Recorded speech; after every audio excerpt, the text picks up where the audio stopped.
اعوذ باللہ من الشیطان الرجیم بسم اللہ الرحمن الرحیم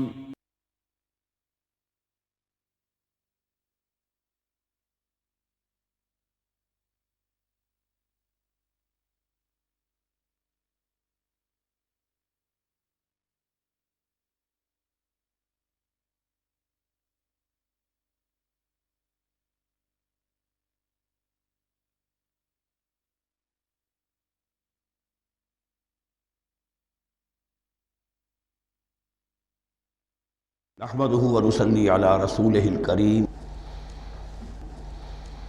اما بعد فاعوذ بالله من الشيطان الرجيم بسم الله الرحمن الرحيم سيقول السفهاء من الناس ما ولاهم عن قبلتهم التي كانوا عليها قل لله المشرق والمغرب يهدي من يشاء الى صراط مستقيم صدق الله العظيم۔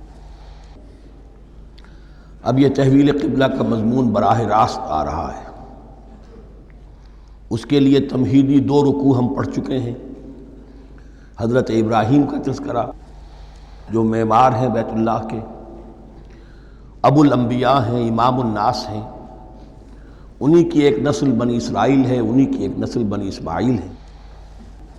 ان کا دین کیا تھا، اس کی بنیاد کیا تھی، انہوں نے اور خود ان کے پوتے حضرت یعقوب نے اپنی اولاد کو کس بات کی وصیت کی تھی، اب وہ اولاد مختلف پگڈنڈیوں پر چل کر کہاں کہاں پہنچ چکی ہے، یہ سارا پس منظر ہے اصل میں اس تحویل قبلہ کے لیے۔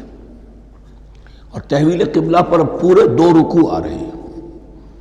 اس سے بسا اوقات یہ خیال پیدا ہوتا ہے، میرے ذہن میں بھی کبھی ہوتا تھا کہ یہ ایسی بڑی بات کیا تھی جس کے لیے قرآن مجید نے اتنے شد و مد کے ساتھ اور اس قدر تفصیل کے ساتھ بلکہ تکرار کے ساتھ بات کی۔ تو اصل میں اس کو یوں سمجھیے کہ ایک خاص مذہبی ذہنیت ہوتی ہے، اور وہ مذہبی ذہنیت یہ ہوتی ہے کہ اعمال کے ظاہر پر ان کی توجہ زیادہ مرکوز ہو جاتی ہے، اعمال کی جو روح ہے زیادہ اس کی طرف توجہ نہیں ہوتی۔ عوام الناس کا معاملہ یہی ہو جاتا ہے، ظواہر پر، رسومات پر، جو ظاہری شکلیں ہیں ان کی اہمیت، جو اصل دین ہے، روح دین ہے، جو مقاصد دین ہیں، ان کی طرف توجہ نہیں ہوتی۔ نتیجہ یہ ہوتا ہے کہ ظاہر میں ذرا سا فرق انہیں بہت محسوس ہوتا ہے، ذرا سا فرق ہو گیا، کسی نے رفع یدین کر لیا، قیامت آ گئی، معلوم ہوا یہ کوئی اور ہی آ گیا ہماری مسجد میں، یہ کون ہے، کسی نے آمین ذرا اونچا کہہ دیا، پھر قیامت آ گئی۔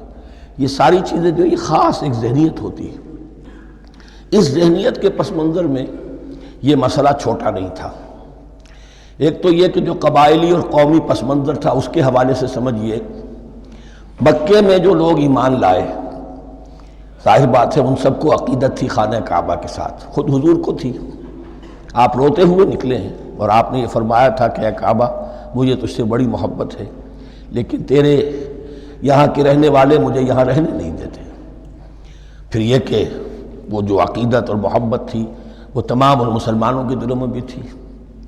مدینے میں آ کر آپ نے رخ بدل دیا۔ جب تک مکے میں تھے معلوم ہوتا ہے کہ حضور جب کھڑے ہوتے تھے نماز کے لیے تو آپ اس طرح کھڑے ہوتے تھے کہ بیک وقت استقبال قبلتین ہو جاتا تھا، یعنی جو جنوبی دیوار ہے ایک طرف وہ کونا ہے جس میں حجر اسود ہے، اور دوسری طرف وہ یمانی ہے، رکن یمانی جو یمن کی طرف ہے، جنوب کی طرف ہے۔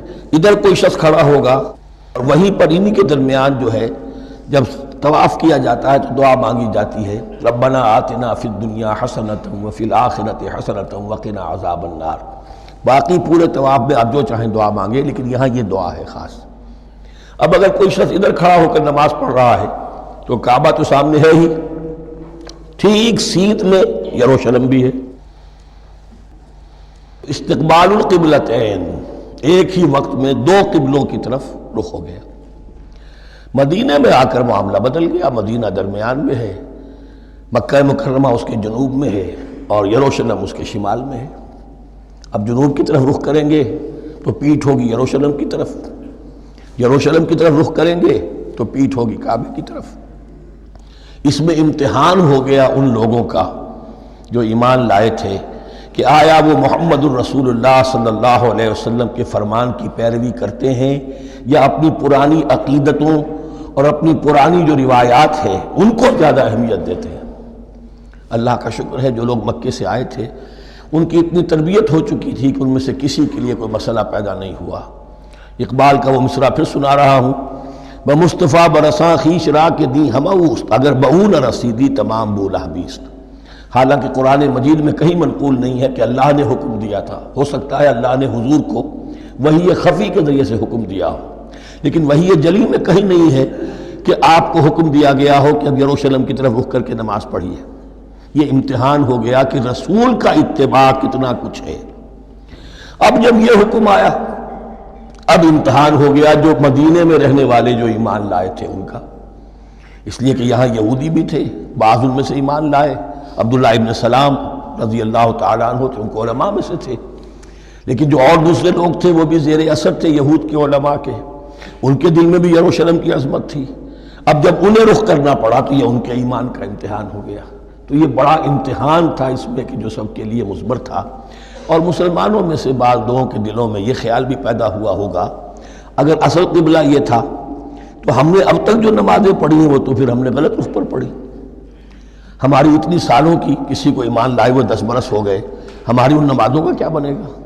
وہ نمازیں ضائع ہو گئیں تو نماز تو ایمان کا رکن رکین ہے، تو بڑی تشویش پیدا ہو گئی۔ اس کے ساتھ ہی ایک مسئلہ یہ پیدا ہوا سیاسی اعتبار سے کہ یہود اب تک تو یہ سمجھ رہے تھے کہ حضور نے اور مسلمانوں نے ہمارا قبلہ اختیار کر لیا ہے، تو گویا کہ ہمارے کیمپ فالوورز ہیں، ہمارا تو انہوں نے اتباع کیا ہے، لہذا ہمیں کوئی خاص اندیشہ نہیں ان کی طرف سے۔ لیکن اب جب قبلہ بدل گیا تو ان کے کان کھڑے ہو گئے کہ یہ تو پھر کوئی نئی اب ملت ہے اور نئی امت کی تشکیل ہو رہی ہے، لہذا ان کی طرف سے مخالفت جو تھی اس کے اندر شدت زیادہ پیدا ہو گئی۔ یہ سارے مضامین تھے کہ جو یہاں پر زیر بحث آ رہے ہیں۔ سَيَقُولُ السُّفَهَاءُ مِنَ النَّاسِ، بہت غیر معمولی ہے اس کا آغاز ہی اس آیت کا۔ ان قریب کہیں گے لوگوں میں سے احمق اور بے وقوف لوگ، مَا وَلَّاهُ مَنْ قِبْلَتِهِمُ الَّتِي كَانُوا عَلَيْهَا، کس چیز نے پھیر دیا انہیں اس قبلے سے کہ جس پر یہ تھے، یعنی یہ 16 مہینے نماز پڑھی ہے بیت المقدس کی طرف رخ کر کے یروشلم کی طرف، اب کس چیز نے پھیر دیا انہیں؟ قُلْ لِلَّهِ الْمَشْرِقُ وَالْمَغْرِبُ، دیکھیے وہی الفاظ جو 14ویں رکوع میں آئے تھے جو تمہید بن رہے تھے، کہہ دیجئے کہ اللہ ہی کے لیے ہے مشرق اور مغرب۔ گویا کہ شمال اور جنوب، مشرق و مغرب، شمال و جنوب، محاورے میں مشرق و مغرب زیادہ استعمال ہوتا ہے، سب اللہ کے ہیں، اللہ کسی سمت میں محدود نہیں ہے۔ یہدی من یشاء الی صراط مستقیم، وہ جس کو چاہتا ہے سیدھے راستے کی طرف ہدایت دے دیتا ہے۔ وَكَذَلِكَ جَعَلْنَاكُمْ، اب یہ خاص بات کہی جا رہی ہے، اے مسلمانوں تم اس تحویل قبلہ کو معمولی بات نہ سمجھو، یہ علامت ہے اس بات کی کہ اب تمہیں وہ حیثیت حاصل ہو گئی۔ وَكَذَلِكَ جَعَلْنَاكُمْ أُمَّةً وَسَطًا لِتَكُونُوا شُهَدَاءَ عَلَى النَّاسِ وَيَكُونَ الرَّسُولُ عَلَيْكُمْ شَهِيدًا، اب تمہارا فرض منصب یہ ہے کہ رسول نے جس دین کی گواہی تم پر دی ہے اپنے عمل سے، اپنے قول سے، اسی دین کی گواہی تمہیں دینی ہے اپنے قول سے اور اپنے عمل سے پوری نوع انسانی پر۔ اب تم لنک بن گئے ہو، اب تک نبوت کا سلسلہ جاری تھا، ایک نبی کی تعلیم ختم ہوئی، بگڑ گئی، تحریف ہو گئی، غائب ہو گئی، دوسرا نبی آ گیا، پھر کوئی تیسرا آ گیا، چلے آ رہے، لہذا ہر دور کے اندر اب وہ جو معاملہ تھا تسلسل کے ساتھ چل رہا تھا، اب یہاں نبوت ختم ہو رہی ہے محمد الرسول اللہ صلی اللہ علیہ وسلم پر، تو نوع انسانی تو ختم نہیں ہو رہی، ابھی قیامت تو نہیں آئی ہے، اب آگے لوگوں کو تبلیغ کرنا، ان تک دین پہنچانا، ان پر حجت قائم کرنا، ان کا احقاق حق اور ابطال باطل کا فریضہ سر انجام دینا، یہ کون کرے گا؟ تو پہلے تو ہمیشہ اللہ کی طرف سے وہی جبریل لائے اور نبی کے پاس آ گئے، نبی نے لوگوں کو سکھا دیا۔ اب یہ کہ اللہ سے جبریل لائے محمد کے پاس، محمد نے سکھایا تمہیں، اور تمہیں سکھانا ہے پوری نوع انسانی کو، تو تم اب وہ درمیانی لنک ہو۔ وَكَذَلِكَ جَعَلْنَاكُمْ أُمَّةً وَسَطًا لِتَكُونُوا شُهَدَاءَ عَلَى النَّاسِ وَيَكُونَ الرَّسُولُ عَلَيْكُمْ شَهِيدًا، یہ مضمون زیادہ کھلے گا چل کر سورہ حج کی آخری آیات میں۔ اسی طرح سے مراد یہ کہ تحویل قبلہ ایک مظہر ہے اس کا، اس سے اب تم اپنی ذمہ داریوں کا اندازہ کرو، صرف خوشیاں نہ مناؤ، جشن نہ مناؤ، بلکہ یہ کہ یہ ایک بہت بڑی ذمہ داری کا بوجھ ہے جو تم پر آ گیا۔ کبھی ہم نے اپنے بندے محمد کے کاندھوں پر جب یہ بوجھ رکھا تھا تو ان سے بھی کہا تھا صلی اللہ علیہ وسلم انا سنلقی علیک قولا ثقیلا، اے نبی ہم آپ پر ایک بھاری بات ڈالنے والے ہیں۔ وہی بھاری بات بہت بڑے پیمانے پر اب تمہارے کندھوں پر آ گئی ہے۔ وَكَذَلِكَ جَعَلْنَاكُمْ أُمَّةً وَسَطًا لِتَكُونُوا شُهَدَاءَ عَلَى النَّاسِ وَيَكُونَ الرَّسُولُ عَلَيْكُمْ شَهِيدًا وَمَا جَعَلْنَا الْقِبْلَةَ الَّتِي كُنْتَ عَلَيْهَا، اور ہم نے نہیں قرار دیا تھا اس قبلے کو جس پر کہ اے نبی آپ پہلے تھے۔ یعنی یہ دو طرح کی بات ہو سکتی ہے، وہی خفی سے اللہ نے فرمایا ہو کہ اے محمد اب کچھ عرصے کے لیے یروشلم کی طرف رخ کر کے نماز پڑھو، وہی جلی میں نہیں ہے، اور یہ بھی ہو سکتا ہے یہ حضور کا اجتہاد ہو اور اسے اللہ نے قبول فرما لیا ہو۔ دونوں باتوں کا امکان موجود ہے۔ حضور کے اجتہاد پر اگر اللہ کی طرف سے نفی نہ آئے تو وہ گویا اللہ کی طرف سے۔ وَمَا جَعَلْنَا الْقِبْلَةَ الَّتِي كُنْتَ عَلَيْهَا إِلَّا لِنَعْلَمَ مَن يَتَّبِعُ الرَّسُولَ وَمِمَّن يَنقَلِبُ عَلَىٰ عَقِبَيْهِ، اور نہیں ٹھہرایا تھا ہم نے اس قبلے کو جس پر کہ آپ رہے ہیں مگر یہ جاننے کے لیے کہ کون ہے، یہ ظاہر کرنے کے لیے کہ کون ہے کہ جو اتباع کرتے ہیں رسول کا صلی اللہ علیہ وسلم، اور وہ کون ہے کہ جو اپنی ایڑیوں کے بل لوٹ جاتے ہیں۔ یعنی مدینے میں آ کر اگر کوئی مکے کا مسلمان کہتا صاحب یہ قبلہ مجھے قبول نہیں ہے، وہ واپس ہو جاتا، ایسا ہوا نہیں۔ اور اب جب مکے کی طرف رخ ہو گیا ہے تو کوئی انصار میں سے، کوئی مدینے میں جو ایمان لائے ان میں سے کسی نے کہا کہ ٹھیک ہے جی ہمارا قبلہ وہ تھا، اب آپ نے اپنا قبلہ بدل دیا، آپ کا راستہ اور ہمارا راستہ اور، نہیں، وہ تمام کے تمام مسلمان ان آزمائشوں میں کامیاب ہوئے۔ وَإِن كَانَتْ لَكَبِيرَةً إِلَّا عَلَى الَّذِينَ هَدَى اللَّهُ، اور واقعہ یہ ہے یقیناً یہ بہت بڑی بات تھی۔ اس طرح قبلے کے اندر تبدیلی قبول کر لینا آسان بات نہیں ہوتی، بڑا حساس مسئلہ ہوتا ہے، مگر ان کے لیے کہ جن کو اللہ نے ہدایت دی۔ وَمَا كَانَ اللَّهُ لِيُضِيعَ إِيمَانَكُمْ، اور اللہ ہرگز تمہارے ایمان کو ضائع کرنے والا نہیں ہے۔ ایمان سے یہاں مراد نماز جو ہے الصلاۃ عماد الدین، وہ جو تشویش ہو گئی تھی کہ ہماری ان نمازوں کا کیا بنے گا جو ہم نے 16 مہینے پڑھی ہیں بیت المقدس کی طرف رخ کر کے۔ وَمَا كَانَ اللَّهُ لِيُضِيعَ إِيمَانَكُمْ، اس وقت وہ حکم تھا رسول کا، وہ اللہ کے ہاں مقبول ہے۔ اس وقت یہ حکم ہے جو تمہیں رسول کی معرفت مل رہا ہے، اب تم اس کی پیروی کرو۔ ان اللہ بالناس لرؤوف الرحیم، یقیناً اللہ تعالیٰ تو انسانوں کے حق میں بہت ہی شفیق ہے اور بہت ہی رحیم ہے۔ قد نرى تقلب وجهك في السماء، معلوم ہوتا ہے خود حضور کو انتظار تھا اس فیصلے کا، اور معلوم ہوتا ہے کہ آپ پر بھی شاخ گزر رہا تھا یہ وقفہ کہ جس میں نماز پڑھتے ہوئے پیٹھ ہو رہی تھی بیت اللہ کی طرف، تو آپ بار بار آپ کی نگاہیں آسمان کی طرف اٹھتی تھی کہ کب وحی آئے، کب جبرائیل حکم لے کر آئیں۔ قد نرى تقلب وجهك في السماء، اے نبی ہم نے آپ کے چہرے کا بار بار آسمان کی طرف اٹھنا دیکھ لیا ہے۔ فَلَنُوَلِّيَنَّكَ قِبْلَةً تَرْضَاهَا، اس آیت میں بڑی شفقت، بڑی محبت، بڑی عنایت ہے محمد الرسول اللہ صلی اللہ علیہ وسلم کے لیے اللہ کی طرف سے۔ تو ہم بدلے دیتے ہیں، پھیرے دیتے ہیں قبلہ جو آپ کو پسند ہے۔ ظاہر بات ہے کہ حضور کو جو محبت تھی اور جو بھی آپ کو ایک رشتہ قلبی تھا بیت اللہ کے ساتھ، فَلَنُوَلِّيَنَّكَ قِبْلَةً تَرْضَاهَا، ہم بدلے دیتے ہیں، بدل دیں گے قبلہ اسی طرف جو آپ کو پسند ہے۔ فَوَلِّ وَجْهَكَ شَطْرَ الْمَسْجِدِ الْحَرَامِ، تو بس اب پھیر دیجئے اپنے رخ کو مسجد حرام کے رخ پر۔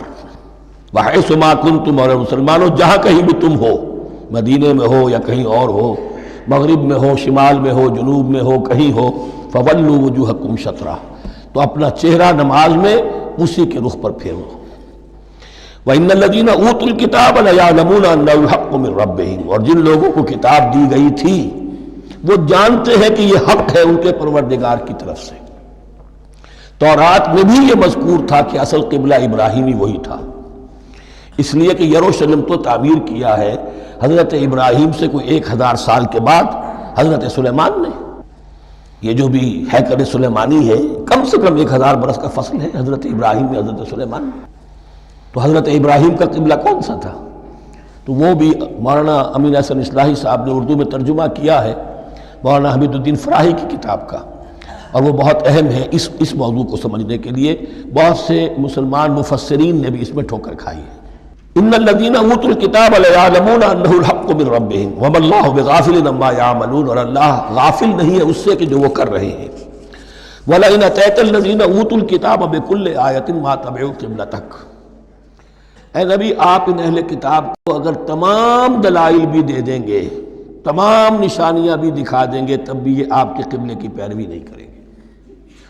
وَمَا أَنْتَ بِتَابِعٍ قِبْلَتَهُمْ، اور نہ ہی اب آپ پیروی کرنے والے ہیں ان کے قبلے کی، یہ تو لکم دینکم ولی دین والا معاملہ ہو گیا۔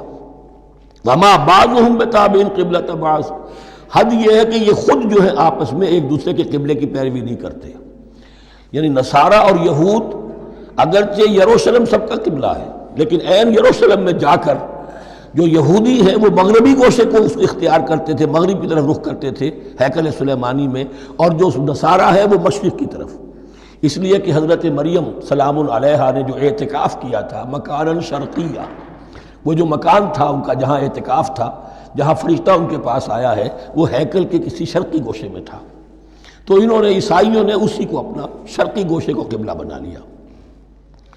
وَلَئِنِ اتَّبَعْتَ أَهْوَاءَهُمْ، اور اے نبی اگر بالفرض آپ نے ان کی خواہشات کی پیروی کی، من بعد ما جاءك من العلم، اس کے بعد کہ آپ کے پاس العلم صحیح علم آ چکا ہے، إِنَّكَ إِذًا لَمِنَ الظَّالِمِينَ، تو آپ بھی پھر ظلم کرنے والوں میں سے ہو جائیں گے، معاذ اللہ۔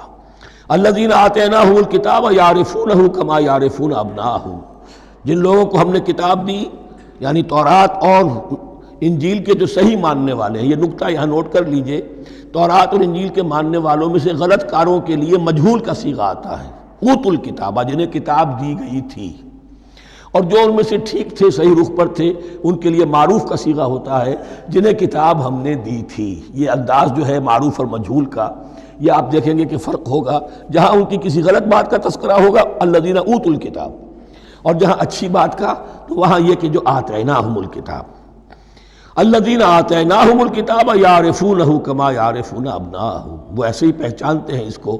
ہو کی ضمیر قبلے کی طرف بھی ہے، اور ہو کی ضمیر محمد الرسول اللہ کی طرف بھی ہے، ہو کی ضمیر قرآن کی طرف بھی ہے، ایسے پہچانتے ہیں جیسے اپنے بیٹوں کو۔ وَإِنَّ فَرِيقًا مِّنْهُمْ، اور یقیناً ان میں سے ایک گروہ وہ ہے لَيَكْتُمُونَ الْحَقَّ وَهُمْ يَعْلَمُونَ، جو جانتے بوجھتے حق کو چھپاتے ہیں۔ الحق من ربک، یہ حق ہے آپ کے رب کی طرف سے، فلا تکونن من الممترین، تو آپ ہرگز نہ بنے شک کرنے والوں میں۔ یہ حضور سے خطاب ہو رہا ہے، اور حضور کی وساطت سے اصل میں ہر مسلمان سے خطاب ہو رہا ہے، یہ بات ان سے کہی جا رہی ہے کہ اس میں کوئی شک اپنے پاس بتانے دو، یہ تو حق ہے تمہارے پروردگار کی طرف سے۔ وَلِكُلٍّ وِجْهَةٌ هُوَ مُوَلِّيهَا، ہر ایک کے لیے ہم نے ایک رخ معین کر دیا جس کی طرف کہ وہ رخ کرتا ہے۔ فَاسْتَبِقُوا الْخَيْرَاتِ، تو مسلمانوں تمہارے لیے ایک رخ تو ہم نے معین کر دیا بیت اللہ کا، ایک باطنی رخ کیا ہے؟ نیکیوں میں ایک دوسرے سے آگے بڑھنے کی کوشش کرو۔ ایک ہے ظاہر، نماز کا ظاہر ہے، آپ نے قبلے کی طرف رخ کر لیا ہے، آپ نے وضو کیا ہے، ایک نماز کا باطن ہے، خشوع ہے، خضوع ہے، حضور قلب حاصل ہے، رقت ہے، معلوم ہے کس کے سامنے حاضری ہے۔ اسی طریقے سے قبلہ ایک تو یہ ہے جو کہ کعبہ ہے، بیت اللہ ہے، ایک یہ فاستبقوا الخیرات، تم ہر نیکی کے اندر ایک دوسرے سے آگے بڑھنے کی کوشش کرو۔ اینما تکونوا یأتی بکم اللہ جمیعا، جہاں کہیں بھی ہوگے اللہ تم سب کو لے آئے گا، جمع کر دے گا۔ ان اللہ علی کل شیء قدیر، یقیناً اللہ تعالی ہر چیز پر قادر ہے۔ ومن حیث خرجت فول وجهک شطر المسجد الحرام، اور جدھر سے بھی آپ کا نکلنا ہو، کہیں سفر کریں، کہیں بھی جائیں، تو آپ اپنا رخ پھیر دیجئے مسجد حرام کی طرف۔ وَإِنَّهُ لَلْحَقُّ مِن رَبِّكَ، اور یہ یقیناً حق ہے آپ کے رب کی طرف سے۔ وَمَا اللَّهُ بِغَافِلٍ عَمَّا تَعْمَلُونَ، اور اللہ غافل نہیں اس سے کہ جو تم کر رہے ہو۔ یہاں بظاہر جو ہے کلام حضور سے ہے، اصل میں مسلمانوں سے خطاب ہے بواسطہ محمد صلی اللہ علیہ وسلم۔ وَمِنْ حَيْثُ خَرَجْتَ فَوَلِّ وَجْهَكَ شَطْرَ الْمَسْجِدِ الْحَرَامِ وَحَيْثُ مَا كُنْتُمْ فَوَلُّوا وُجُوهَكُمْ شَطْرَهُ، اور دیکھو جہاں بھی تم نکلو اپنا رخ کرو مسجد حرام کی طرف۔ امریکہ میں جاؤ تب بھی رخ ہوگا مسجد حرام کی طرف، روس میں جاؤ رخ تمہارا ہوگا مسجد حرام کی طرف۔ وَحَيْثُ مَا كُنْتُمْ، اور اے مسلمانوں جہاں کہیں بھی تم ہو، فَوَلُّوا وُجُوهَكُمْ شَطْرَهُ، تو اپنے چہروں کو پھیر دو اسی کے رخ پر۔ لِأَلَّا يَكُونَ لِلنَّاسِ عَلَيْكُمْ حُجَّةٌ، تاکہ نہ رہے لوگوں کے پاس تمہارے خلاف کوئی دلیل۔ اب اس بات کو سمجھ لیجئے کہ چونکہ تورات میں لکھا ہوا تھا کہ نبی آخر الزمان کا قبلہ کعبہ ہوگا، اگر حضور یہ قبلہ اختیار نہ کرتے تو علماء یہود حجت قائم کرتے مسلمانوں پر کہ دیکھو تورات میں تو یہ لکھا ہے اور انہوں نے وہ اختیار نہیں کیا. تو یہ گویا کہ ان کے اوپر اتمام حجت بھی ہو رہا ہے اور قطع عذر بھی ہو رہا ہے، ان کی حجت کی جڑ بھی کٹ رہی ہے. الا الذین ظلموا منہم، سوائے ان میں سے ان کے جو ظالم ہیں، اعتراض کرنے کے لیے لاکھ انہوں نے پھر بھی ہیلے بہانے بنائی لینے ہیں. فلا تخشوہم، تو اے مسلمانوں ان سے نہ ڈرو، واخشونی، مجھ سے ڈرو. وَلِأُتِمَّ نِعْمَتِي عَلَيْكُمْ، اور یہ جو تحویل قبلہ ہوئی ہے اور محمد الرسول اللہ صلی اللہ علیہ وسلم کی بعثت کی بنیاد پر ایک نئی امت کو شکل دی جا رہی ہے اور اسے اب امامت الناس سے سرفراز کیا جا رہا ہے، وراثت ابراہیمی اب اسے منتقل ہو گئی ہے. یہ اس لیے ہے وَلِأُتِمَّ نِعْمَتِي عَلَيْكُمْ، اپنی نعمت میں تم پر اس کا اتمام فرما دوں، مکمل کر دوں. وَلَعَلَّكُمْ تَهْتَدُونَ، اور تاکہ تم ہدایت یافتہ بن جاؤ. کما ارسلنا فیکم رسولا، جیسے کہ ہم نے بھیج دیا ہے تم میں ایک رسول. اب یہ دعا ابراہیم و اسماعیل یاد کر لیجئے. ربنا وبعث فیہم رسولا منہم یتلو علیہم آیاتک ویعلمہم الکتاب والحکمت ویزکیہم. اب گویا کہ وہاں تو دعا تھی اور یہ 3000 سال کے بعد اس دعا کا ظہور ہو رہا ہے بعثت محمدی کی شکل میں.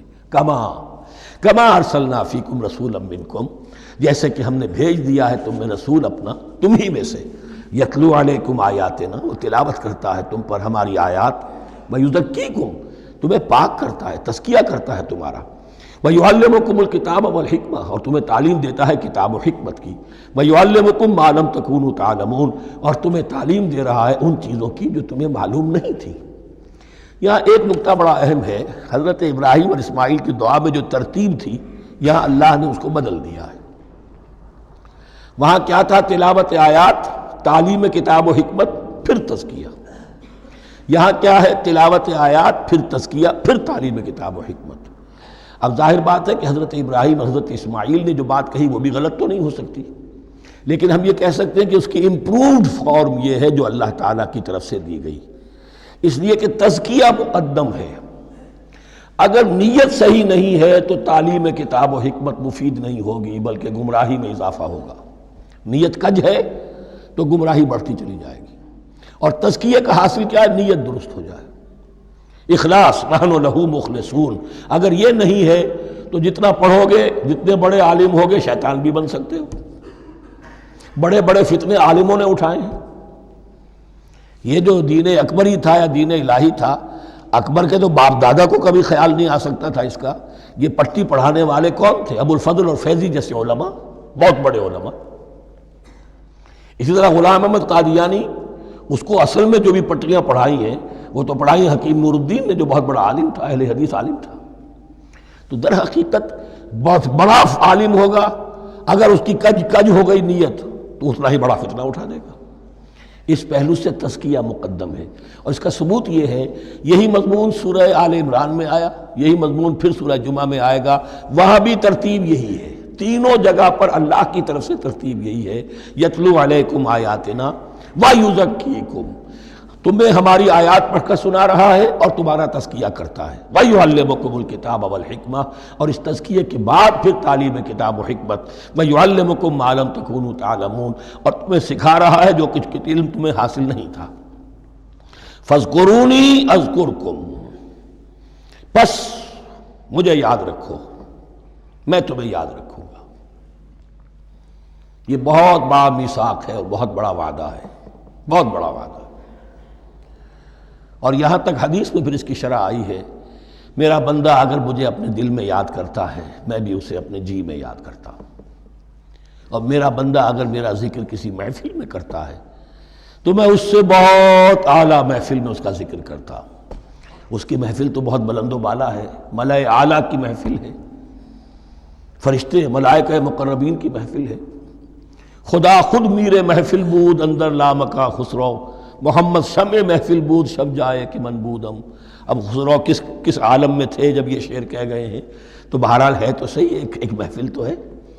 میں اس سے بڑی بہتر محفل میں ان کا تذکرہ کرتا ہوں. فاذکرونی اذکرکم واشکروا لی ولا تکفرون، اور میرا شکر کرو، میری نعمتوں کا ادراک کرو، اس کا شعور حاصل کرو، اس پر زبان سے بھی شکر ادا کرو، اپنے عمل سے بھی، جوارح سے بھی ان نعمتوں کا حق ادا کرو. یہاں وہ 18 رکوع ختم ہو گئے، نصف اول اس سورہ مبارکہ کا مکمل ہو گیا۔ اب آگے سے خطاب ہے یا ایھا الذین آمنوا، ایک نئی امت آ گئی، چارٹر اس کا آ گیا۔ کیوں بنایا گیا تمہیں؟ لتکونوا شہداء علی الناس ویکون الرسول علیکم شہیدا، تم اب لنک ہو ہمیشہ ہمیش کے لیے محمد اور پوری نوع انسانی کے درمیان۔ اسی لیے وہ حدیث بھی تو ہے جو علماء حق ہوتے ہیں ان کے بارے میں فرمایا علماء امتی کا انبیاء بنی اسرائیل، میری امت کے علماء کا مقام وہی ہے جو بنی اسرائیل کے علماء کا، اس لیے کہ اب نبوت تو ختم ہو گئی محمد پر صلی اللہ علیہ وسلم، لیکن یہ کتاب تو ہے، اس کا پہنچانا تو ہے، اس کو عام تو کرنا ہے، حجت تو قائم کرنی ہے، اور صرف تبلیغ سے نہیں عمل کر کے دکھانا ہے، وہ نظام قائم کر کے دکھانا ہے جو محمد عربی نے قائم کیا صلی اللہ علیہ وسلم، تب حجت قائم ہوگی۔ اس کے لیے تمہیں قربانیاں دینی ہوں گی، مشکلیں جھیلنی ہوں گی، جان و مال کا نقصان برداشت کرنا ہوگا، آرام سے گھر بیٹھے ٹھنڈے پیٹوں کفر جگہ نہیں چھوڑ دے گا اور حق نہیں آ جائے گا۔ کفر کو ہٹانے کے لیے اور باطل کو ختم کرنے کے لیے اور حق کو قائم کرنے کے لیے تن من دھن تمہیں لگانے ہوں گے۔ اب دیکھیے وہ قول آ رہی ہے یا ایھا الذین آمنوا استعینوا بالصبر والصلاۃ، یہی وہ الفاظ تھے کہ وہ جو 7 آیتیں تھیں جن کو میں نے کہا تھا خطاب میں بنی اسرائیل میں وہ بمنزلہ فاتحہ ہیں، ان میں الفاظ آئے تھے واستعینوا بالصبر والصلاۃ وانھا لکبیرۃ الا علی الخاشعین الذین یظنون انہم ملاقو ربہم وانہم الیہ راجعون۔ اب وہی خطاب یہاں ہو رہا ہے یا ایھا الذین آمنوا استعینوا بالصبر والصلاۃ، یہ میں بیان وہاں کر چکا ہوں، ان اللہ مع الصابرین، جان لو کہ اللہ صبر کرنے والوں کے ساتھ ہے۔ اس بیعت سے کیا مراد ہے؟ ایک بات تو متفق علیہ ہے، اللہ کی مدد، اللہ کی تائید، اللہ کی نصرت ان کے شامل حال ہے۔ باقی یہ کہ اللہ تعالیٰ جہاں کہیں بھی ہم ہیں ہمارے ساتھ ہے، کس طرح ہے یہ ہم نہیں جانتے، لیکن یہ فرمایا اس نے کہ میں تو تمہاری دگے جان سے بھی زیادہ قریب ہوں۔ وَلَا تَقُولُوا لِمَنْ يُقْتَلُ فِي سَبِيلِ اللَّهِ أَمْوَاتٌ، اب پہلے ہی قدم پر قتل کی بات آ گئی۔ شرط اول قدم این است کہ مجنون باشی، پہلا قدم یہ ہے جانے دینے کے لیے تیار ہو جاؤ۔ وَلَا تَقُولُوا لِمَنْ يُقْتَلُ فِي سَبِيلِ اللَّهِ أَمْوَاتٌ، مت کہو ان کو کہ جو اللہ کی راہ میں قتل ہو جائیں مردہ، وہ مردہ نہیں ہے، بل احیاء، وہ زندہ ہے، ولیکن لا تشعرون، لیکن تمہیں اس کا شعور نہیں ہے۔ شہداء جو اللہ کی راہ میں قتل ہو جائیں ان کے لیے یوم آخر تک کا انتظار نہیں ہے، ان کی براہ راست جنت میں داخلہ ملتا ہے۔ قیل ادخل الجنہ قال یا لیت قومی یعلمون بما غفر لی ربی وجعلنی من المکرمین، وہاں تاخیر نہیں ہے، لہذا وہ تو زندہ ہیں۔ یہی مضمون پھر آئے گا سورہ آل عمران میں اور زیادہ نکھر کر، وَلَنَبْلُوَنَّكُمْ بِشَيْءٍ مِّنَ الْخَوْفِ وَالْجُوعِ۔ اب یہ ہے کہ پہلے سے دکھا دیا، اللہ تعالیٰ دھوکہ نہیں دینا چاہتا۔ دیکھ لو جس راہ میں قدم رکھا ہے اب آزمائشیں آئیں گی، تکلیفیں آئیں گی، رشتہ دار ناراض ہوں گے، بیوی شوہر سے لڑے گی، شوہر بیوی سے لڑے گا، اولاد والدین سے جدا ہوگی، یہ سب کچھ ہوگا، فساد ہوگا، فتور ہوگا، تصادم ہوگا، جان و مال کا نقصان ہوگا۔ وَلَنَبْلُوَنَّكُمْ، ہم لازماً آزمائیں گے تمہیں بِشَيْءٍ مِّنَ الْخَوْفِ، خوف کی کیفیت سے، وَالْجُوعِ، بھوک، فاقے، کیسے کیسے فاقے آئے، کیا ہوا ہے غزوہ احزاب میں، کیا ہوا ہے جو اس سے کے بعد جو جیش العسرہ ہے، تبوک کی جنگ ہے۔ وَنَقْصٍ مِّنَ الْأَمْوَالِ وَالْأَنفُسِ وَالثَّمَرَاتِ، اور نقصانات ہوں گے مالی بھی جانی بھی، اور ثمرات۔ اب ثمرات یہاں دو معنی دے رہا ہے، چونکہ مدینے والوں کی جو تھی اصل جو ان کی معیشت تھی وہ زرعی تھی، پھل، خاص طور پر کھجور، یہ ان کی پیداوار تھی، جسے آج کل آپ کہتے ہیں کیش کراپ جو ہے ان کی، وہ یہ تھی۔ اب ایسا بھی ہوگا کہ فصل تیار کھڑی ہے، اگر اسے اتارا نہ کھجور سے تو ضائع ہو جائے گی، اور ادھر سے تبوک کا حکم آ گیا نکلو اللہ کی راہ، یہ ساری فصل ضائع ہو جائے گی۔ امتحان ہو گیا کہ نہیں؟ اور اس کے علاوہ ایک اور ہے اس کا مفہوم، انسان کچھ بہت محنت کرتا ہے، جد و جہد کرتا ہے، کیریئر بناتا ہے، اپنا ایک مقام بنا لیتا ہے اس کیریئر میں، اس پروفیشن میں، اس راستے پر آتا ہے تو کچھ اور ہی شکل اختیار کرنی پڑتی ہے۔ وہ تجارت کے زمانے میں جو محنت کی تھی، وہ کیریئر کو اب جمانے میں جو محنت کی تھی، وہ سارا کا سارا معاملہ جو ہے وہ کھو کر پھر اس وادی میں آنا پڑتا ہے۔ وَلَنَبْلُوَنَّكُمْ، یہ بھی ثمرات ہیں نا، محنت کے ثمرات۔ وَلَنَبْلُوَنَّكُمْ بِشَيْءٍ مِّنَ الْخَوْفِ وَالْجُوعِ وَنَقْصٍ مِّنَ الْأَمْوَالِ وَالْأَنفُسِ وَالثَّمَرَاتِ وَبَشِّرِ الصَّابِرِينَ، اور اے نبی بشارت دیجئے صابروں کو، صبر کرنے والوں کو۔ یہ کون ہے؟ الذین اذا اصابتہم مصیبۃ، وہ لوگ کہ جن کو جب بھی کوئی مصیبت آئے قالوا انا للہ وانا الیہ راجعون، وہ کہتے ہیں ہم اللہ ہی کے تو ہیں، اللہ ہی کی طرف ہمیں لوٹ جانا ہے، کل بھی جانا تھا آج چلے جائیں، حاضر ہیں، جتنی جلدی بلا لیں۔ نشان مرد مومن باتوں گویم جو مرگ آیا تبسم مر لبے اوست، مرد مومن کی تو نشانی یہی ہے کہ جب موت آئے تو مسرت کے ساتھ اس کے چہرے پر، اس کے ہونٹوں پر مسکراہٹ ہو۔ یہ ایمان جو میں نے کہا تھا لٹمس ٹیسٹ یہ ہے کہ بندہ مومن اس دنیا میں زیادہ رہنے کی خواہش نہیں کر سکتا۔ لائف از اے لائبلٹی، جو لمحہ آ رہا ہے اس کا حساب دینا ہوگا، تو جتنی عمر بڑھ رہی ہے حساب بڑھ رہا ہے۔ It's not an asset, it's a liability. اور الدنیا سجن المومن و جنت الکافر، یہ تو مومن کے لیے ایک قید خانہ ہے، ہاں کافروں کی جنت ہے۔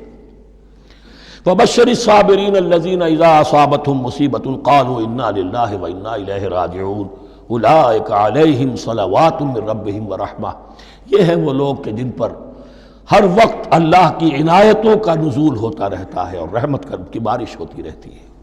وَأُولَٰئِكَ هُمُ الْمُهْتَدُونَ، اور یہی لوگ ہیں ہدایت یافتہ جنہوں نے واقعتاً ہدایت کو اختیار کیا ہے، اور جو ایسے مرحلے پر ٹھٹک کر کھڑے رہ جائیں، پیچھے رہ جائیں، پیچھے بیٹھ جائیں، پیٹھ موڑ لیں، وہ گویا کہ ختم ہوا ان کا معاملہ۔ اب چونکہ اس معاملے میں بحث ہو گئی تھی خانہ کعبہ کی بھی، پھر اسی میں مقام ابراہیم کی بات آ گئی تھی، تو کچھ ذہنوں میں سوال پیدا ہوا کہ یہ جو حج کے مناسک میں صفا اور مروہ جو ہے یہ بھی تو آخر اسی کا تو ان کی کیا حقیقت ہے، کوئی حقیقت ہے یا نہیں؟ فرمایا ان الصفا والمروہ من شعائر اللہ، یہ بھی اللہ کے شاعر میں سے ہے۔ شاعر کسے کہتے ہیں؟ وہ چیز جو شعور بخشے، تو وہ چیزیں کہ جن کے ساتھ اولو العزم پیغمبروں یا اولو العزم انسانوں، اولو العزم اولیاء اللہ کے کچھ حالات و واقعات کا کوئی ذہنی سلسلہ قائم ہوتا ہو، وہ گویا کہ شعور دلانے والے ہوتے ہیں، یاد دلانے والے ہوتے ہیں، اللہ تعالیٰ کی طرف ذہن کو لے جانے والے ہوتے ہیں، اس اعتبار سے شاعر۔ ان الصفا والمروہ من شعائر اللہ فمن حج البیت او اعتمر فلا جناح علیہ ان یطوف بہما، تو جو کوئی بھی ہمارے گھر کا حج کرے، بیت اللہ کا حج کرے یا عمرہ کرے، اعتمر، فلا جناح علیہ، تو کوئی حرج نہیں ہے اس پر، ان یطوف بہما، کہ ان دونوں کا بھی طواف کرے، وہ جو 7 چکر لگائے جاتے ہیں، ان الصفا والمروہ۔ ومن تطوع خیرا، جو شخص جان بوجھ کر بھلا کام کرتا ہے، فإن اللہ شاکر علیم، تو جان لو اللہ بڑا قدردان ہے۔ اب شکر انسان کرتا ہے تو اس کے معنی کیا ہوں گے؟ احسان مند ہونا۔ وہی شکر اللہ کرتا ہے شکور، اس کے کیا معنی ہوں گے؟ قدردانی، میرے بندے نے یہ کام کیا، میرے بندے نے میرے لیے یہ محنت کی، یہ قربانی دی۔ ان اللہ شاکر علیم، اور جانتا ہے، چاہے کسی اور کو پتہ نہ چلے اسے تو معلوم ہے۔ اگر تم نے اللہ کی رضا جوئی کے لیے کسی کو کوئی مالی مدد دی ہے اس حال میں کہ جو کچھ داہنے ہاتھ نے دیا ہے بائیں کو بھی خبر نہیں ہونے دی، خدا یہ کہ کسی اور انسان کے سامنے اس کا تذکرہ ہو، تو اب یہ جو ہے اللہ کے تو علم میں ہے۔ اگر تو اللہ سے اجر و ثواب چاہتے ہو تو اس کا ڈنڈورا پیٹنے کی کوئی ضرورت نہیں، اور اگر تم نے لوگوں کو دکھانے کے لیے کیا تھا تو وہ تو شرک ہو گیا، لائبلٹی ہو گئی۔ ان الذین یکتمون ما انزلنا من البینات، اب یہاں پھر کچھ آخری یوں سمجھیے کہ یہ اب جس کو کہتے ہیں موپنگ اپ آپریشن، بات مضمون تو پورا ختم ہو گیا لیکن کچھ نہیں صحیح چیزیں ابھی ہیں سابقہ امت مسلمہ کے بارے میں کہنے کی، وہ مزید ایڈ کی جا رہی ہیں۔ ان الذین یکتمون ما انزلنا من البینات والہدی من بعد ما بیناہ للناس فی الکتاب اولئک یلعنهم اللہ یلعنهم اللاعنون، یقیناً وہ لوگ جو چھپاتے ہیں اس شے کو جو ہم نے نازل کی ہے بینات میں سے اور ہدایت میں سے، اس کے بعد کہ ہم نے ان کو واضح کر دیا ہے لوگوں کے لیے کتاب میں، وہ لوگ ہیں کہ جن پر لعنت کرتا ہے اللہ، اور لعنت کرتے ہیں تمام لعنت کرنے والے۔ یعنی علم ایک بہت بڑی جو ہے امانت ہے، اس علم کا چھپانا، کتمان حق، ہم آیت پڑھ آئے ہیں وَمَنْ أَظْلَمُ مِمَّنْ يَكْتُمُ شَهَادَةً عِنْدَهُ مِنَ اللَّهِ، اگر اللہ کی طرف سے کوئی گواہی کسی کے پاس ہے اور وہ اسے چھپا لے تو اس سے بڑا ظالم کون ہوگا؟ اب انہی کی وضاحت ہو رہی ہے، کیسی کیسی کھلی شہادتیں تورات اور انجیل میں تھیں اور ان کو یہ چھپائے پھر رہے ہیں۔ ان الذين يكتمون ما انزلنا من البينات والهدى من بعد ما بيناه للناس في الكتاب اولئك يلعنهم الله ويلعنهم اللاعنون الا الذين تابوا واصلحوا وبينوا، سوائے ان کے کہ جو توبہ کرے، رجوع کرے اور اپنی اصلاح کر لے اور اب واضح کرے وہ شے کہ جو انہوں نے چھپائی ہوئی تھی اسے ظاہر کرے۔ فاولئک اتوب علیہم، تو ان کی توبہ میں قبول کروں گا اور ان کی طرف میں نگاہ التفات میں اپنی پھر ان کی طرف متوجہ کر دوں گا۔ وَأَنَا التَّوَّابُ الرَّحِيمُ، اور میں تو ہوں ہی توبہ کا قبول کرنے والا اور رحم فرمانے والا۔ إِنَّ الَّذِينَ كَفَرُوا وَمَاتُوا وَهُمْ كُفَّارٌ، یقیناً جن لوگوں نے کفر کیا اور وہ مرے اسی حال میں کہ کفر پر قائم تھے، أُولَئِكَ عَلَيْهِمْ لَعْنَةُ اللَّهِ وَالْمَلَائِكَةِ وَالنَّاسِ أَجْمَعِينَ، ان پر تو لعنت ہے اللہ کی بھی اور فرشتوں کی بھی اور تمام انسانوں کی بھی۔ خالدین فیہا، اس لعنت کی کیفیت میں وہ اب ہمیشہ رہیں گے۔ لا یخفف عنہم العذاب، نہ ان پر سے عذاب کے اندر کوئی کمی کی جائے گی، ولا ہم ینظرون، نہ انہیں کوئی مہلت ملے گی کہ عذاب کا تسلسل ذرا سی دیر کے لیے وقفہ ہو جائے، سانس لینے کی مہلت مل جائے۔ ولا ہم ینظرون۔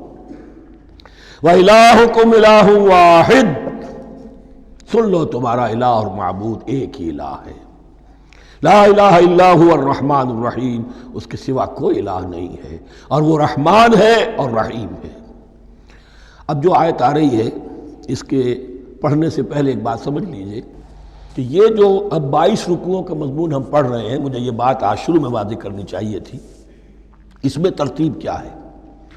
میں پہلے عرض کر چکا ہوں کہ پہلے 18 رکوعوں کی تقسیم ورٹیکل کی ہے ہم نے، 18 کو 4 رکوع ادھر، 10 درمیان میں، پھر 4 ادھر۔ یہاں اب چلے گی ہاریزونٹل تقسیم، افقی تقسیم، اور اس کی بھی شکل کیا ہے کہ 4 مضامین ہیں کہ جو تانے بانے کے ساتھ بنے ہوئے ہیں، یا 4 لڑیاں ہیں مضمون کی کہ جن کو بٹ کر رسی بنا دیا گیا۔ وہ 4 مضامین کیا ہیں؟ مسلمانوں سے خطاب میں ان کے لیے عبادات اور احکام اور شرائع، یہ واجب ہے، یہ کرنا ہے، یہ حلال ہے، یہ حرام ہے، نماز فرض ہے، روزہ فرض ہے، وغیرہ وغیرہ۔ اور 2 لڑیاں جہاد، جہاد بالمال، جہاد بالنفس۔ جہاد بالنفس کی آخری انتہا قتال ہے، جہاں انسان نقد جان ہاتھ پر رکھ کر، ہتھیلی پر رکھ کر میدان میں حاضر ہو جاتا ہے۔ جو جنگ میں گیا اس نے اپنے آپ کو موت کے لیے پیش کر دیا، بچ کر آ جائے تو بونس ہے۔ اس اعتبار سے یہ 4 جڑیں۔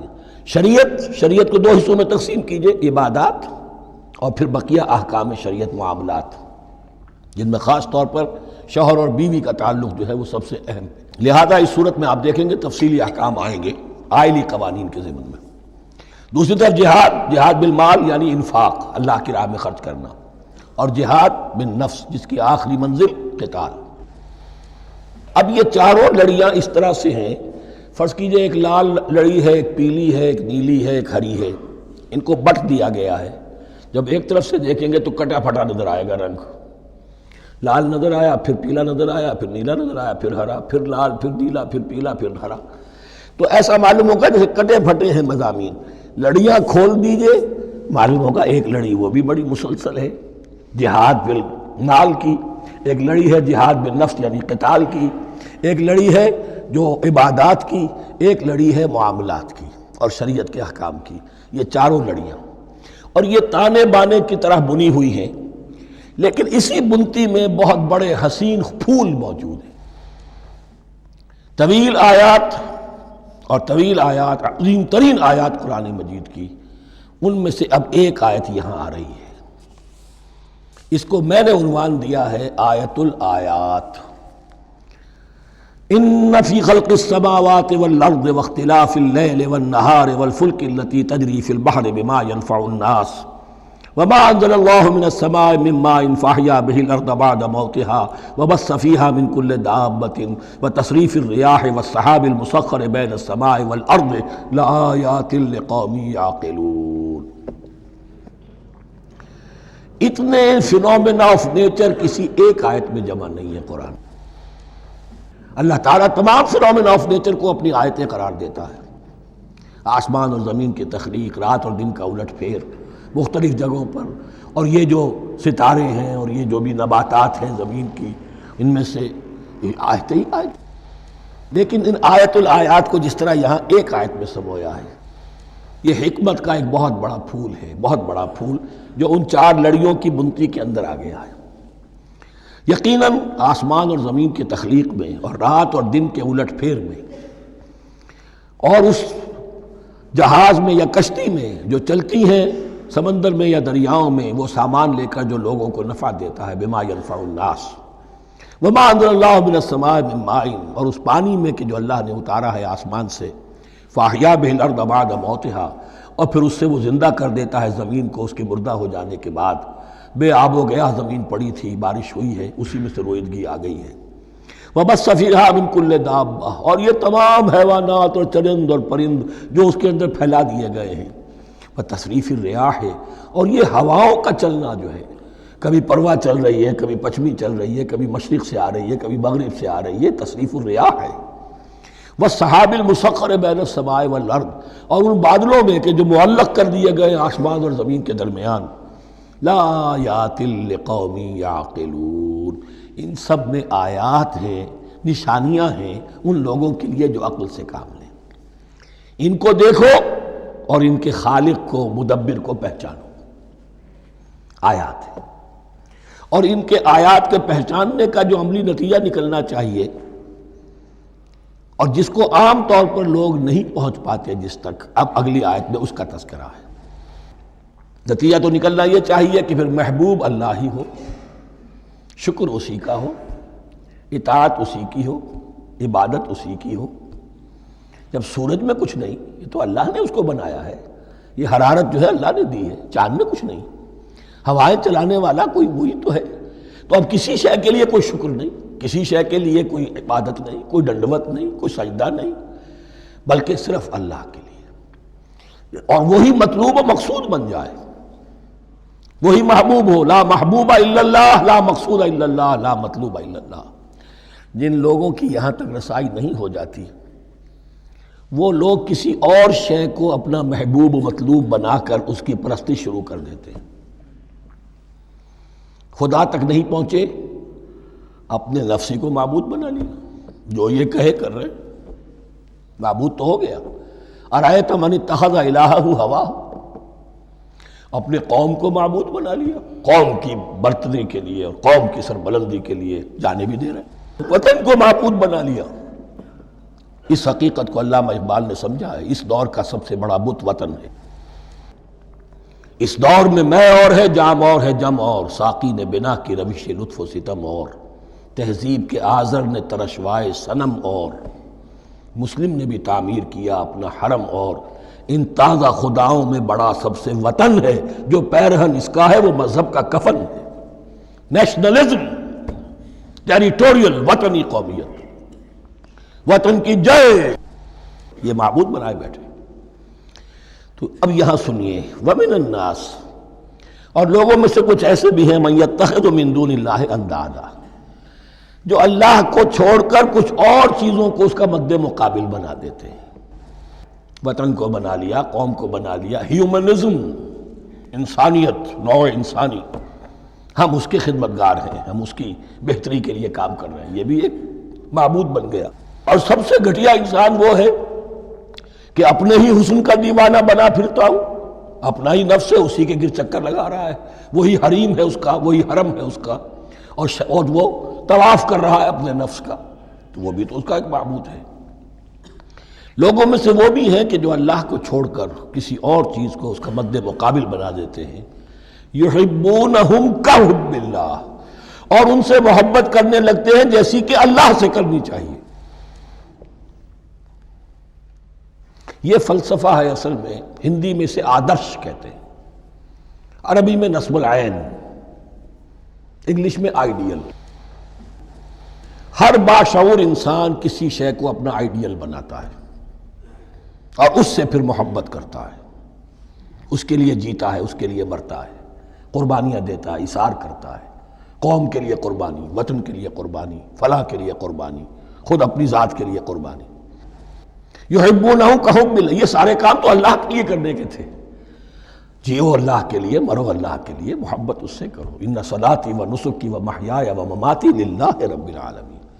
تم نے اپنی یہ ساری نسبتیں کسی اور شے کے ساتھ وابستہ کر دی، تم نے اللہ کا مد مقابل تراش لیا۔ می تراشت فکر ما ہر دم خدا بندے دیگر، رست از یک بند تا افتاد در بندے دیگر۔ انسان معبود تراشتا رہتا ہے اپنے ذہن سے، اور ان کے لیے محبت کرتا ہے، جانیں دیتا ہے، قربانیاں دیتا ہے۔ وَمِنَ النَّاسِ مَن يَتَّخِذُ مِن دُونِ اللَّهِ أَندَادًا يُحِبُّونَهُمْ كَحُبِّ اللَّهِ، یہ مضمون بھی سورہ حج میں زیادہ واضح ہوگا۔ وَالَّذِينَ آمَنُوا أَشَدُّ حُبًّا لِلَّهِ، پھر یہ لٹمس ٹیسٹ کا لفظ میری زبان پر آ رہا ہے، اور جو لوگ واقعتاً صاحب ایمان ہوتے ہیں ان کی شدید ترین محبت ہوتی ہے اللہ کے ساتھ۔ اگر یہ نہیں ہے، اگر یہ نہیں تو بابا پھر سب کہانیاں ہیں۔ کوئی شے اللہ سے زیادہ محبوب ہو گئی وہ تمہاری معبود ہے، تم نے اللہ کو چھوڑ دیا، چاہے وہ دولت ہی ہے۔ تعس عبد الدینار و عبد الدرہم، ہلاک و برباد ہو جائے درہم و دینار کا بندہ۔ نام عبد الرحمن ہے، حقیقت میں عبد الدینار ہے۔ دینار آنا چاہیے، حرام سے آئے، حلال سے آئے، جائز سے آئے، ناجائز سے آئے، تو معبود اللہ نہیں ہے، معبود دینار ہے۔ ہندو نے یہ کیا کہ لکشمی دیوی کی ایک مورتی بنا کر پوجنا شروع کر دیا۔ یہ لکشمی دیوی اگر ذرا مہربان ہو جائے گی دولت آ جائے گی۔ ہم نے کہا ہٹاؤ اس درمیان کے لنک کو، سیدھے ہی دولت کو کیوں نہ پوجو، پیٹرو ڈالر کو پوجو، ڈالر کو پوجو، ترک وطن کرو، ماں باپ کو چھوڑو یہاں سسکتا ہوا کہ مر رہے ہیں اور کوئی ان کا بیٹا ان کی بیٹی ان کے پاس نہیں، کس لیے؟ ڈالر۔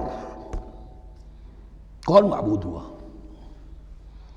وَمِنَ النَّاسِ مَن يَتَّخِذُ مِن دُونِ اللَّهِ أَندَادًا يُحِبُّونَهُمْ كَحُبِّ اللَّهِ وَالَّذِينَ آمَنُوا أَشَدُّ حُبًّا لِلَّهِ وَلَوْ يَرَى الَّذِينَ ظَلَمُوا إِذْ يَرَوْنَ الْعَذَابَ أَنَّ الْقُوَّةَ لِلَّهِ جَمِيعًا، اور کاش کہ دیکھ لیتے یہ لوگ جو اس شرک میں اور اس گناہ میں مبتلا ہیں، ظلم شرک کے معنی، جب وہ دیکھیں گے عذاب کو اور یہ بات واضح ہو جائے گی کہ قوت تو ساری کی ساری اللہ کے ہاتھ میں ہے، کسی کے پاس کچھ نہیں۔ وَأَنَّ اللَّهَ شَدِيدُ الْعِقَابِ، اور یہ کہ اللہ سزا شدید العذاب، اللہ سزا دینے میں بہت سخت ہے۔ اس وقت آنکھ کھلے گی تو فائدہ کیا ہوگا؟ اب آنکھ کھلے تو فائدہ ہے۔ اِسْتَبَرَّأَ الَّذِينَ اتُّبِعُوا مِنَ الَّذِينَ اتَّبَعُوا، اب انسانی معاشرے کے اندر یہ ہوتا ہے، کچھ لوگ ہوتے ہیں لیڈر لوگ جو اپنے پیچھے لوگوں کو لگا لیتے ہیں، چاہے ڈیماگوگز ہوں، چاہے مذہبی جو ہے وہ مسندوں کے والی ہوں، اپنے پیچھے لگاتے ہیں، اور ان کے پیچھے لگنے والے جو ہیں وہ یہ سمجھتے ہوئے ان کی عزت بھی ہے، ان کا احترام بھی ہے، ان کے نیچے دبے بھی ہوئے، ان کا پیچھے پیچھے چلتے ہیں۔ قیامت کے دن وہ تبرہ کریں گے، ان تم نے ہمیں مروایا، ہم تمہاری پیروی کرتے رہے، ہم نے سمجھا تم جو کہہ رہے ہو وہ ٹھیک ہے، ہم نے تمہیں اپنا لیڈر مانا۔ اب وہ اعلان برات کریں گے، اللہ ہمارا ان سے کوئی تعلق نہیں۔ استبرأ الذین اتبعوا، اور اس کے جواب میں پھر وہ کریں گے ہمارا تم سے کوئی تعلق نہیں۔ اس روز کے جن لوگوں کا اتباع کیا گیا تھا دنیا میں، لیڈر لوگ، وہ ان لوگوں سے جنہوں نے پیروی کی تھی ان سے تبرہ کریں گے۔ وَرَأَوُا الْعَذَابَ وَتَقَطَّعَتْ بِهِمُ الْأَسْبَابُ، اور وہ دیکھ لیں گے عذاب کو، نگاہوں کے سامنے جہنم آ جائے گی اور تمام رشتے منقطع ہو جائیں گے۔ یوم یفر المرء من اخیہ وامہ وابیہ وصاحبتہ وبنیہ لکل امرئ منہم یومئذ شأن یغنیہ یود المجرم لو یفتدی من عذاب یومئذ ببنیہ وصاحبتہ واخیہ وفصیلتہ التی تؤویہ ومن فی الارض جمیعا ثم ینجیہ۔ ہر انسان چاہے گا میرے باپ کو، بیٹے کو، بھائی کو، ماں کو، بیوی کو، اولاد کو، تمام انسانوں کو جھونک دو جہنم میں، خدا کے لیے کسی طرح مجھے بچا لو۔ تقطعت بہم الاسباب، سارے رشتے منقطع ہو جائیں گے، جن رشتوں کی وجہ سے حرام کو حلال اور حلال کو حرام کر رہے ہو، جن کی دلجوئی کے لیے حرام کی کمائی کرتے ہو، جن کی دلجوئی کے لیے دین کے راستے سے آگے نہیں بڑھ رہے ہو، دین کے راستے میں بیوی ناراض نہ ہو جائے، گھر والے ناراض نہ ہو جائیں. بتقطعت بہم الاسباب، یہ سارے رشتے یہیں تک کے لیے ختم ہو جائیں. وقال الذین اتبعوا، اور جو ان کے پیروکار تھے وہ کہیں گے لو ان لنا کرۃ، اگر کہیں ہمیں دنیا میں لوٹنا نصیب ہو جائے، فنتبرأ منہم کما تبرؤوا منا، تو ہم بھی ان سے اسی طرح برات کریں گے جیسے آج یہ ہم سے برات کر رہے ہیں. کذالک یریہم اللہ اعمالہم حسرات علیہم، اس طرح اللہ ان کو دکھائے گا ان کے اعمال حسرتیں بن جائیں گی. کاش کہ ہم نے سمجھا ہوتا، کاش کہ ہم نے ان کی پیروی نہ کی ہوتی، کاش کہ ہم نے ان کو اپنا لیڈر اور اپنا ہادی اور رہنما نہ مانا ہوتا. وما ہم بخارجین من النار، لیکن وہ اب آگ سے نکلنے والے نہیں ہوں گے. یا ایھا الناس کلوا مما فی الارض حلالا طیبا ولا تتبعوا خطوات الشیطان انہ لکم عدو مبین. اے لوگو، زمین میں جو کچھ حلال اور طیب ہے، حلال ہے اور پاک ہے، صاف ستھری چیز اور حلال چیز، وہ کھاؤ، اور شیطان کے نقش قدم کی پیروی نہ کرو. انہ لکم عدو مبین، یقیناً وہ تمہارے لیے کھلا دشمن ہے. یہ بحث اصل میں کھلے گی سورہ انعام میں جا کر. وہاں عرب میں یہ رواج تھا، بتوں کے نام پر کوئی جانور چھوڑ دیتے تھے، جیسے ہندوؤں میں بھی تھی رواج، ہم نے تو بچپن میں دیکھا ہے. کوئی سانڈ چھوڑ دیا، کسی کے کان جو ہے وہ چیر دیے، یہ فلاں بت کے لیے ہے، فلاں دیوی کے لیے ہے. اب اسے کوئی کچھ نہیں کہہ سکتا تھا، وہ جہاں چاہیں وہ منہ ماریں جا کر ان کا، اور پھر ان کا ظاہر بات ہے ان کا گوشت کیسے کھایا جا سکتا تھا. تو عرب میں بھی یہ رواج تھے، اور ابھی تک اس کے کچھ نہ کچھ ریزیڈول ایفیکٹس تھے.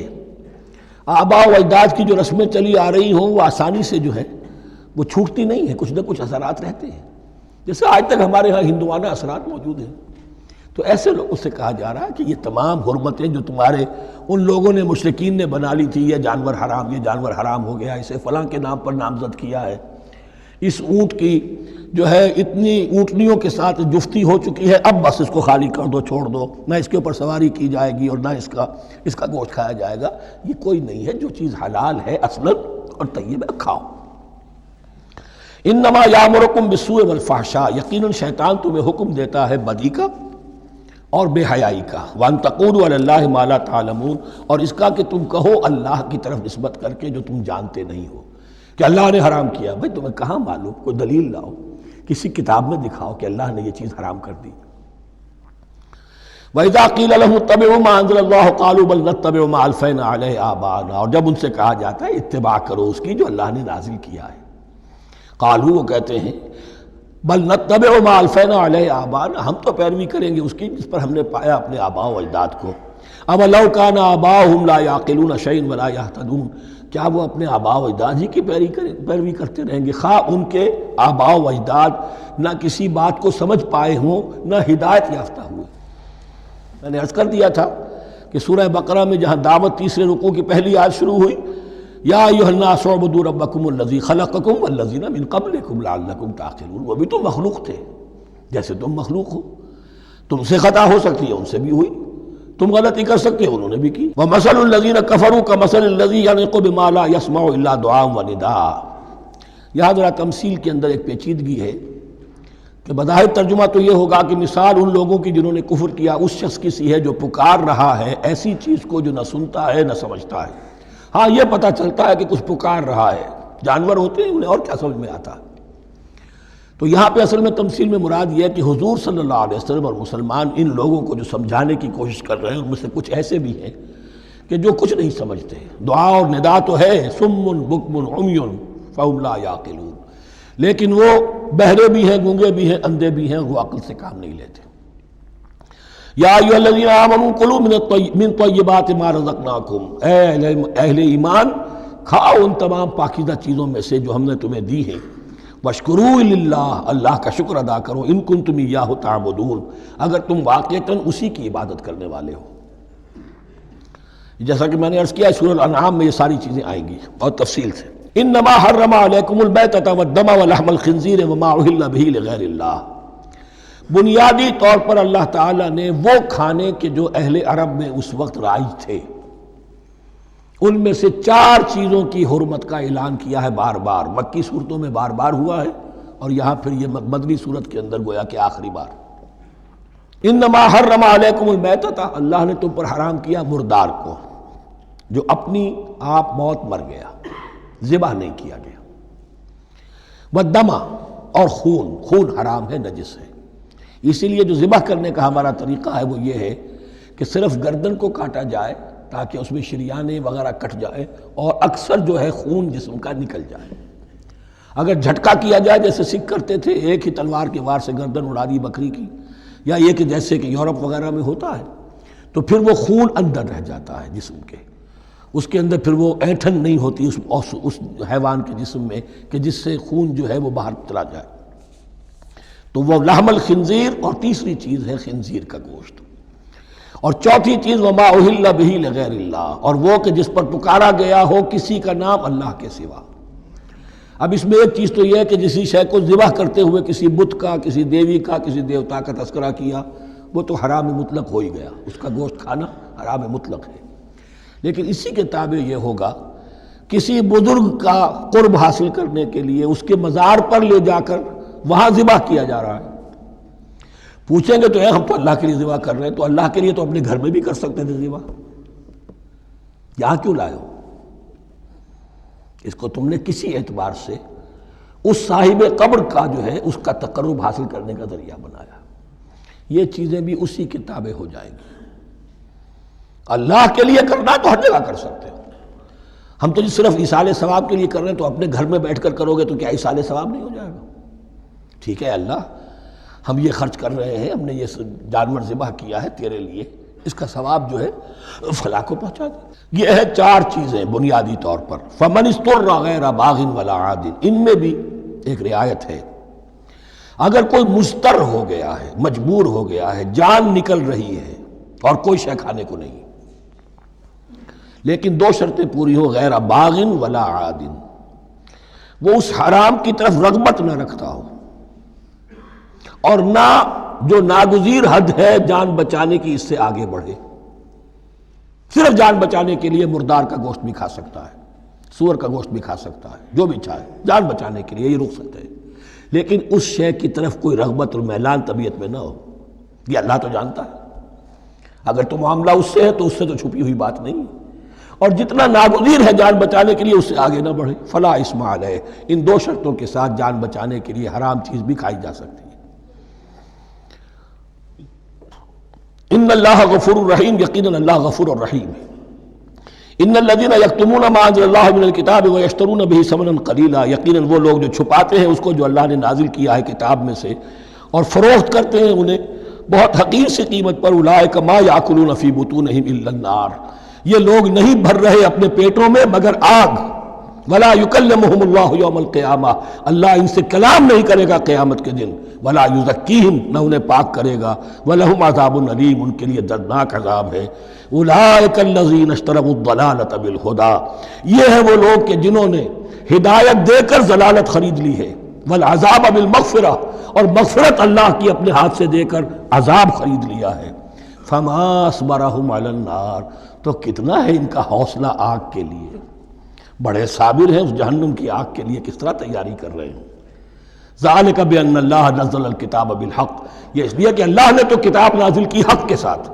وان الذین اختلفوا فی الکتاب لفی شقاق بعید، اور یقیناً جن لوگوں نے کتاب اور شریعت میں پھر یہ پگڈنڈیاں نکالی، اختلاف کی، وہ بڑی ہی دشمنی میں اور بڑی ہی شقاوت کے اندر مبتلا ہو گئے۔ بارک اللہ لی ولکم فی القرآن العظیم ونفعنی وإیاکم بالآیات والذکر الحکیم۔